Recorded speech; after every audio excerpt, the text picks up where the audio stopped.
गाजीपुर फूल मंडी को किया गया सील। फूल मंडी में तैनात हैं पुलिस अधिकारी। बम मिलने से व्यापारियों में है दहशत का माहौल।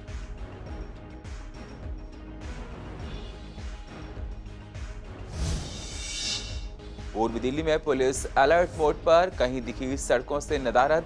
पुलिस चला रही है चेकिंग अभियान। लोग कोरोना नियमों की उड़ा रहे हैं धज्जियां।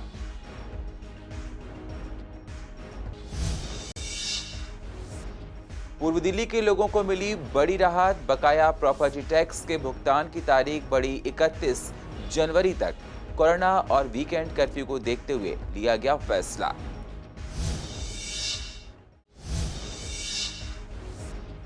पटपड़गंज पुलिस ने एक स्नैचर को किया गिरफ्तार। आरोपी के पास से देसी पिस्टल, 2 मैगजीन और 3 जिंदा कारतूस किए बरामद। पुलिस ने धारा 25 आर्म्स एक्ट के तहत मामला किया दर्ज।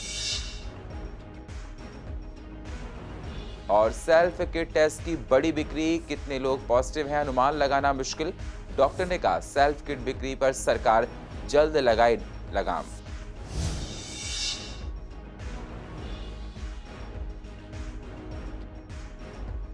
नमस्कार, स्वागत है आप सभी का सीसीएन में। मैं हूं आपके साथ सुनील चौहान और आप देख रहे हैं पूर्व दिल्ली खास। अब होते हैं रूबरू पूर्व दिल्ली की अहम खबरों के साथ। शुक्रवार को गाजीपुर फूल मंडी में बम मिलने के बाद से ही मंडी में दहशत का माहौल बना हुआ है। जैसे ही फूल मंडी में बम की खबर मिली, वैसे ही मंडी को बंद कर दिया गया था और पुलिस अधिकारियों को फूल मंडी में सिक्योरिटी के मद्देनजर तैनात किया गया है। फूल मंडी के गेट को पूरी तरीके से सील किया गया है। हालांकि गाजीपुर सब्जी मंडी चालू है। गाजीपुर फूल मंडी के व्यापारियों का कहना था कि दहशत की वजह से व्यापारी मंडी नहीं पहुंच पा रहे हैं और ना ही किसान आ पा रहे हैं। व्यापारियों में डर का माहौल देखा जा रहा है।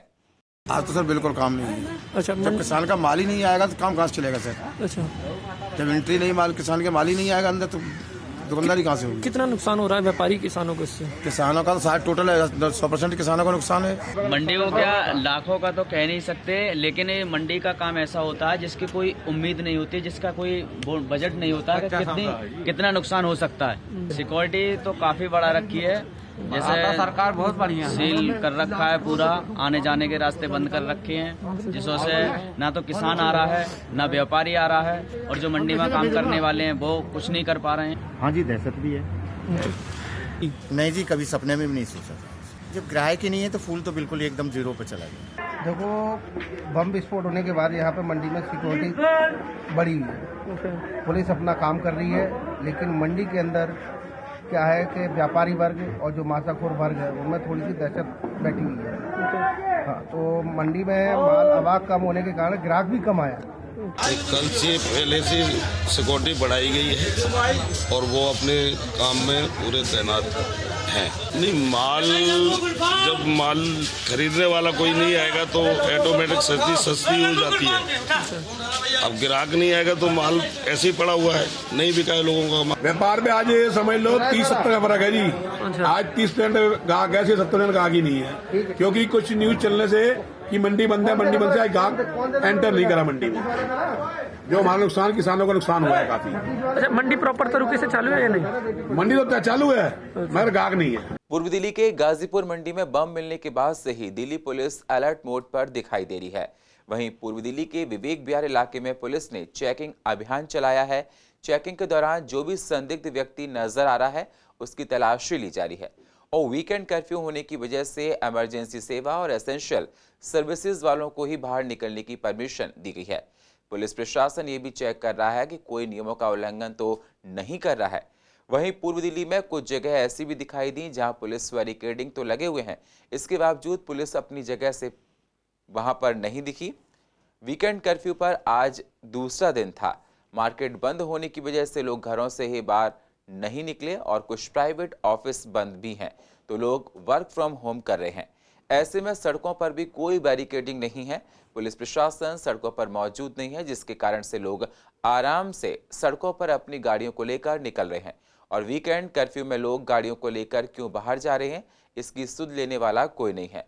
वहीं कुछ लोगों ने मास्क भी नहीं लगाया है, जिससे कोरोना का खतरा और ज्यादा बढ़ेगा। सर वो मिला इस पे हाई अलर्ट पे है दिल्ली पुलिस, और हर गाड़ी को हमें आदेश मिले हैं, गाड़ी को चेक करके प्रॉपर तरीके से उसको आगे पास किया जाएगा। गाड़ियाँ पहले से कम हो गई हैं, जो जरूरी लोग हैं आने जाने वाले वही जा रहे हैं, उनका हम मूवमेंट पास भी चेक कर रहे हैं कि आप किस पर्पज़ से बाहर निकले हो, उनका मूवमेंट पास देखा जाए, कारण पूछा जा रहा है क्यों निकले हो आप, तो लीगल कारण है उसके बाद ही उनको जाने दिया। हर आदमी जो अपना कुछ ना पर्ची दिखाते हैं कि हम जी मेडिकल से जा रहे हैं, जी इस पर्पज़ से जा रहे हैं, और लड़ने पर उतारू हो जाते हैं। ईस्ट एमसीडी ने बकाया प्रॉपर्टी टैक्स पर 100% ब्याज और जुर्माने पर छूट की आम माफी योजना की आखिरी तारीख 31 जनवरी तक बढ़ा दी है।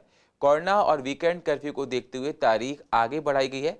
वहीं मेयर श्याम सुंदर अग्रवाल ने कहा कि पूर्व दिल्ली के लोगों के लिए बड़ी राहत की खबर है, उनको राहत मिली है। 15 जनवरी तक ब्याज और पेनल्टी पर छूट दी गई थी, लेकिन इस स्कीम को अब 31 जनवरी तक के लिए बढ़ा दिया गया है, जिसके बाद लोग प्रॉपर्टी टैक्स आराम से दे सकते हैं। पूर्वी दिल्ली नगर निगम पूर्वी दिल्ली के निवासियों के लिए, ऐसे निवासियों के लिए जिन्होंने कभी भी अपना संपत्ति कर जमा नहीं किया है या पिछले कई सालों का बकाया है, उनके लिए एमनेस्टी स्कीम लेके आया है, जिसके अंतर्गत हमने 15 जनवरी तक ब्याज और पेनल्टी पे 100% छूट दी थी। लेकिन अभी देखा गया कोरोना काल के अंदर काफी बड़ी संख्या में लोग अपना संपत्ति का उसके बाद भी जमा नहीं करवा पाए। ऐसे लोगों के लिए लोगों की बहुत डिमांड के बाद हमने इस स्कीम को 31 जनवरी तक के लिए बढ़ा दिया है। आप अपना संपत्ति का जितना भी पिछला बकाया है बिना ब्याज बिना पेनल्टी के जमा करवा सकते हैं। पूर्वी दिल्ली नगर निगम आपके साथ थी, आपके साथ है, आपका साथ रहेगी। पूर्व दिल्ली के पटपड़गंज पुलिस को एक बड़ी कामयाबी हाथ लगी है। पुलिस ने एक ऐसे स्नैचर को गिरफ्तार किया है जिसके पास से देसी पिस्टल के साथ 2 मैगजीन और 3 जिंदा कारतूस बरामद किए गए हैं। पुलिस इलाके में पेट्रोलिंग कर रही थी तो पेट्रोलिंग के दौरान पुलिस को सूचना मिली कि दिल्ली के आनंद विहार के पास फुटओवर ब्रिज के नीचे एक व्यक्ति के पास बंदूक है। इस पर कार्रवाई करते हुए टीम द्वारा संदिग्ध को पकड़ लिया गया, जिसकी पहचान शुभम भारद्वाज के रूप में हुई। पुलिस ने धारा 25 आर्म्स एक्ट के तहत मामला दर्ज कर लिया है और जांच शुरू कर दी है। दिल्ली में कोरोना के केसों में लगातार बढ़ोतरी देखी जा रही है। हालांकि ये कहा नहीं जा सकता कि ये कोरोना केसों का सही आंकड़ा है, क्योंकि सेल्फ टेस्ट किट की भी बिक्री लगातार बढ़ती जा रही है, जिससे अनुमान लगाना बहुत मुश्किल साबित हो रहा है कि कितने लोग पॉजिटिव आए हैं। इस पर हमने डॉक्टर से बात की तो डॉक्टर का कहना था कि सेल्फ टेस्ट किट की बिक्री बाजार से सही नहीं है। जल्द ही सरकार इस पर लगाम भी लगा सकती है, क्योंकि अगर कोई व्यक्ति सेल्फ टेस्ट किट से पॉजिटिव आता है तो वह जल्द सरकार को उसकी जानकारी नहीं देता है, जिसकी वजह से संक्रमण बढ़ सकता है। इसके लिए सरकार भी यही प्रणाली पे आ रही है कि शायद इस किट को बंद कर दिया जाएगा, क्योंकि इससे डेटा कलेक्शन प्रॉपरली नहीं हो पा रहा है और लोग अगर अपने आप में ही करके आइसोलेट कर लेंगे और पता नहीं चलेगा मुझे ही हुआ, मैंने सेल्फ टेस्ट किया, मैं आइसोलेट हो गया, किसी को मैंने कुछ बताया नहीं है, तो I can be an open case to the community. तो सरकार भी इसके बारे में बहुत ज्यादा सोच रही है और उनकी भी कोशिश ये है कि शायद सेल्फ टेस्टिंग किट को बैन किया जाएगा। कितना खतरनाक हो सकता है कोई अगर पॉजिटिव आके वो जानकारी ना दे?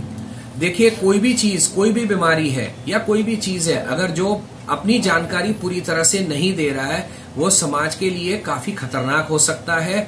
ऐसे लोगों को यहाँ तक भी मैं कह सकता हूँ कि अगर कोई कानून व्यवस्था है तो उस जरिए उनको कड़ी से कड़ी सजा देनी चाहिए। वीकेंड कर्फ्यू की वजह से ऑटो चालकों के काम पर असर पड़ रहा है, जिसकी वजह से ऑटो ड्राइवर को काफी परेशानियां भी उठानी पड़ रही हैं।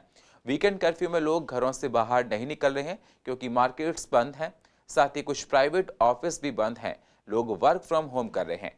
वहीं ऑटो ड्राइवर का कहना है कि वीकेंड कर्फ्यू लग रहा है तो सवारी मिलना मुश्किल हो रहा है।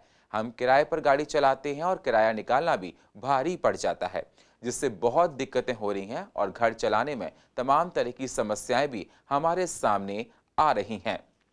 नहीं मैम, दिक्कत हो रही है, सवारी आ ही नहीं रही है तो मिलेगी कहाँ से। इससे तो बहुत ज़्यादा फर्क पड़ा है, लॉकडाउन से तो है ही नहीं सवारी।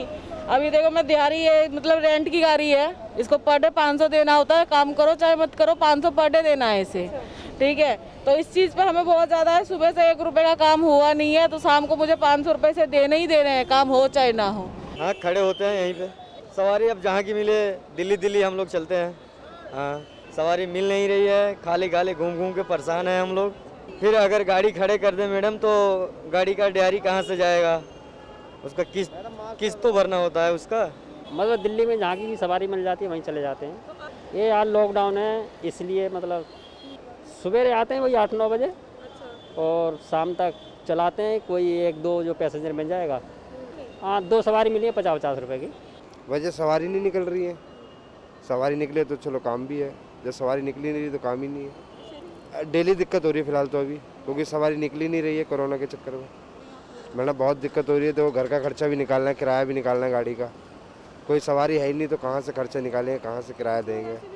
दिल्ली का तापमान गिरने से पारे में गिरावट दर्ज की जा रही है, जिससे दिल्ली में ठंड का कहर लगातार बढ़ता जा रहा है। मकर संक्रांति के दिन भी मौसम काफी ठंडा रहा। दिन के समय में लोगों को ठिठुरन महसूस हुई है। ऐसे में मकर संक्रांति के दिन कांतिनगर मंडल अध्यक्ष मनोज कुमार, मंडल महामंत्री गुलशन नारंग, मंडल उपाध्यक्ष गौरव और साथ ही ओबीसी मोर्चा के अध्यक्ष इंदु सेन ने गरीबों को ठंड से बचने के लिए कंबल बांटे हैं, जिससे गरीबों को ठंड में थोड़ी राहत मिल सके। वहीं पार्षद कंचन महेश्वरी ने बताया कि गरीबों को कंबल बांटने का उद्देश्य उन्हें ठंड से बचाना है। जो गरीब लोग फुटपाथ पर रहते हैं उनको ही कंबल ही बेहद जरूरत है, इसलिए हमने ये बीड़ा उठाया है। कल रात्रि को कंबल वितरण किया गया। अगर किसी भाई का कोई भाई पिछड़ गया है तो हमारा दायित्व बनता है, हमारा कर्तव्य बनता है कि हम उस भाई की मदद करें। इसी के निमित्त कल रात्रि में जाकर जगह जगह जाकर जहां ज़रूरत थी, आवश्यकता थी, वहां पे उनको जाकर कंबल की मदद पहुंचाई गई और अपने सभी भाइयों के लिए कामना की गई कि हमारा भारतवर्ष उन्नति करे और हमेशा तरक्की की राह पर मेरा देश इसी तरह आगे बढ़ता रहे और ताकि हमारे सभी देशवासियों का विकास हो सके और किसी भी भाई को कभी भी मदद की जरूरत नहीं पड़े, वो इतने संपन्न है। कोरोना के मामले लगातार बढ़ रहे हैं। पिछले 24 घंटों में दिल्ली में कोरोना के मामले 24,000 से ज्यादा आए हैं। लोग लापरवाही बरत रहे हैं। जब हमारी संवाददाता वंदना कश्यप कैंत ने डॉक्टर से बात की तो डॉक्टर्स का कहना है कि लोग नियमों का पालन ठीक से नहीं करते हैं। ऐसे में प्रशासन को सख्त होना पड़ेगा। मास्क नहीं लगाने वालों और नियमों की अनदेखी करने वालों पर भारी जुर्माना लगाया जाए। आगे क्या कुछ कहा डॉक्टर गौतम सिंह ने और डॉक्टर वी.के. मोंगा ने, उन्होंने क्या बचाव बताए हैं कोरोना के, जरा आप भी सुनिए। मैं ये देख रहा हूं कि लोग जो है वो लॉकडाउन का जो है पालन अच्छे से नहीं कर रहे। सैटरडे संडे लॉकडाउन होने के बावजूद भी लोग सड़कों पे बहुत ज्यादा हैं। मार्केट में जो है वो काफी लोग आ रहे हैं दिन के टाइम में, शाम के टाइम में। ऑल्टरनेट डे दुकान खुल रही है, उसके बावजूद भी लोग जो है भीड़ बना लेते हैं। ये बहुत ही ज्यादा खतरनाक चीज है और हमें ऐसा नहीं करना चाहिए। आप सभी लोगों से रिक्वेस्ट करूंगा कि आपको जो है वो जो कानून है, जो नियम है, उनका पालन करना चाहिए। हमारे को जो है वो घरों में रहना चाहिए अनलेस एंड अनटिल बहुत जरूरी हो बाहर जाना। मैं देख रहा हूं कि मार्केट के अंदर जो है वो अभी भी रौनक लगी हुई है। ऑल्टरनेट डे जो है दुकानें खुल रही हैं, फिर भी दुकानों में भीड़ लगी हुई है। सरकारों ने पूरा संयम से काम किया भी था, क्योंकि सरकारें जानती हैं कि रोजी रोटी भी उतनी ही जरूरी है जितनी की बीमारी पर कंट्रोल करना है। और पिछले 2 लॉकडाउन के अंदर हमने देखा कि बहुत लोगों को बहुत यातनाएं सहनी पड़ी। तो गवर्नमेंट बड़ा एक ठोक कर सूझबूझ के साथ कदम उठा रही है। सख्ती की जरूरत जरूर है। सख्ती यानी कि आप ट्रैवल कर रहे हो, आप बाहर जा रहे हो, गाड़ी में जा रहे हो, आप मार्केट में जा रहे हो तो मास्क होना चाहिए, मास्क का चलान सख्ती से होना चाहिए। भीड़ नहीं लगनी चाहिए, कोई किसी प्रकार की कोताही नहीं बरतनी चाहिए। जैसे कि 20 लोग शादी पे रहो तो 20 ही होने चाहिए। ये नहीं कि आप उसका उल्लंघन करते रहें और तब भी सरकार कुछ ना करे। और जो भी सरकार कर रही है आपके फायदे कर रही है। पूर्व दिल्ली में ट्रैफिक पुलिस सड़क पर होने वाले हादसों के लिए लोगों को जागरूक कर रही है।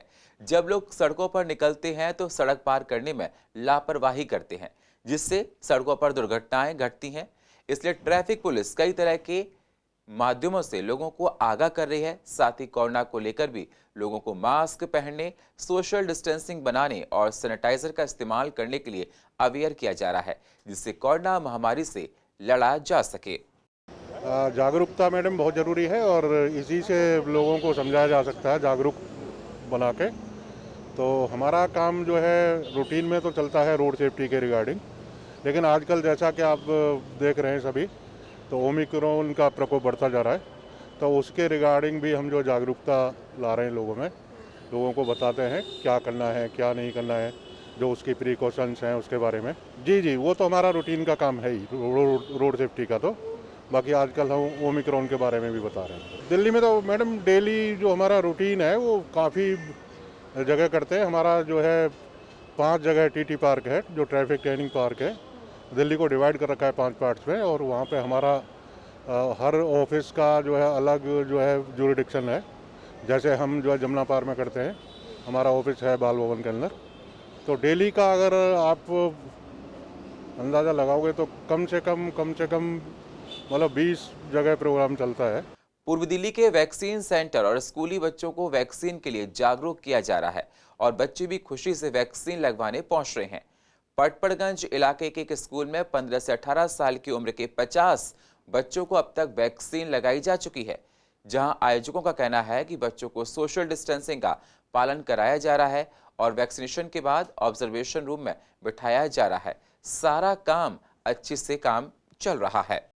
बहुत अच्छा लग रहा है, हमारे स्कूल ने अपॉर्चुनिटी प्रोवाइड करी हमें बिना किसी पैसे लिए, बिना फीस लिए या किसी भी, और बहुत ही ईजी है। यहाँ पे आके वैक्सीन लगवाओ, आई कार्ड दिखाना है और आधार कार्ड, और बहुत ही ईजी कर दिया हमारे लिए सब। नहीं, ऐसी कोई बात नहीं है, डर की कोई बात नहीं है।